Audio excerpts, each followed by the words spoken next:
തന്നെ കടയിൽ നിന്ന് വീട്ടിലേക്ക് വന്നാണ് കേട്ടോ. പക്ഷേ എങ്കിൽ തക്കുടൂന് കൊടുക്കാൻ വീട്ടിലൊന്നും ഉണ്ടായിരുന്നില്ല. അവസാനം ഞാൻ തക്കുടൂനെ എടുത്തിട്ട് ഇതാ കടയിലേക്ക് പോവാം തക്കുടൂന് ഫുഡ് കൊടുക്കാൻ. നിങ്ങൾ തക്കുടൂ ഞാനും തക്കുടും കൂടി കടയ്ക്ക് പോവാണ് കേട്ടോ. എൻ്റെ കയ്യിൽ കയറിയിരിക്കുന്ന ഇഷ്ടം നോക്കി. അതാ കട എത്തുന്ന മുന്നിട്ട് അവള് പറഞ്ഞ് അവിടെ പോയിരുന്നത്.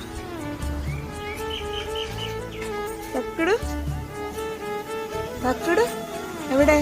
വീട്ടിൽ വേണ്ട ഞാൻ കൊത്തണ്ട. പാവല്ലേ അത്, പാവല്ലേ.